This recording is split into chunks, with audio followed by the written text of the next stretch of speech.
everybody, welcome back to my channel. It's been a long time since I last did a video.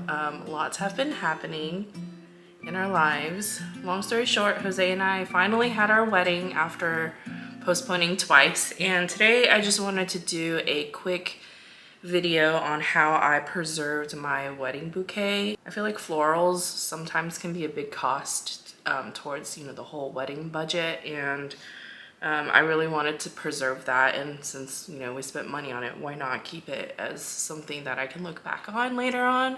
I do have professional photography of my florals, but I think having something here tangible that I can look at every so often is quite nice too. So today I really wanted to share with you how I created my own kind of bouquet shadow box, if you will.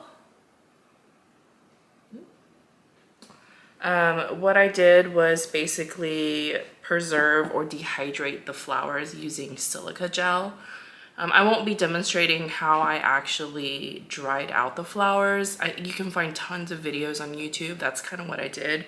This was my first attempt. It was pretty easy. I also preserved my a junior bridesmaids bouquet. This is just more manageable for me at the time. And I just really wanted to see how a hung, dried, upside down on a hanger, kind of old school, how that looks compared to using silica gel. I will be doing another DIY on putting this in some sort of cloche, some glass globe or dome. So stay tuned for that video. But I would say the best tips I have for using silica gel is to cut the flowers and use them as soon as you can. I mistakenly left them out for 2 days before I actually decided to do something with them, because we did stay home the first night when I brought the flowers back. And then ordering the silica gel took another like 2 days. So I basically waited about 4.5 days before I actually did something with them. So some of them were already like not fresh. I wasn't able to salvage a lot of them, so that would be my tip number one. Tip number two, when you're actually using the silica gel, I would create a nice base foundation and then put your flowers in there. That way they don't get crushed by the weight of the sand as you're pouring them on. And then tip number three for maintaining the shape of your flowers, depending on if it's like a rose that has kind of a good height to it, is start by like sprinkling sand into the petals. I mean, you don't really have to like use your fingers to get it in there, but just kind of sprinkle them in so that they get kind of full. Because again, if they're just completely toppled with the silica sand, it just kind of crushes them. And I've seen pictures and videos online where the dried flowers just kind of look mushed. So if you want to really preserve all the like layers, you can see here in one of the, you can really see the depth of the flowers still. That's tip number three that I have. As far as drying time, I think from what I've read and seen is it depends on the sand that you're using. I'll put a picture of the kind that I'm using here. It took me anywhere from, I think I put them in September 3rd, which was a Friday, and I didn't excavate the last bits until the 18th when I did this video. So in 2 weeks, and there were still a couple that were still kind of, you could tell they were still wet.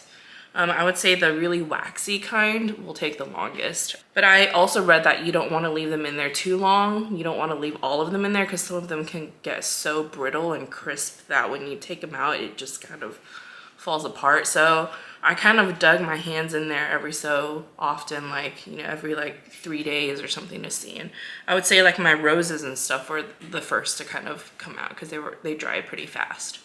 So with all that being said, I just really wanted to show you guys the comparison of the colors, the vibrancy and the shape of, preserving in silica gel. Turn it this way for you. So silica gel versus kind of a old school hung dry, upside down preserving method. So you can tell that some of the flowers still preserve the colors. Like I would say the roses on the left still look nice, and the yellow flowers still look nice. But you can tell that pink rose right there kind of just lost its shape compared to some of these. So if you want to see how I assembled this, just keep watching.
That concludes my sort of how-to on how I preserved my flowers.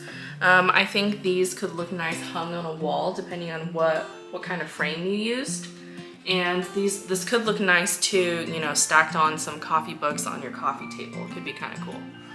So I hope you guys enjoyed, and be sure to wait and stay tuned for a part 2 video of how I kind of arrange this piece here. See you guys later. Thanks for watching. Bye.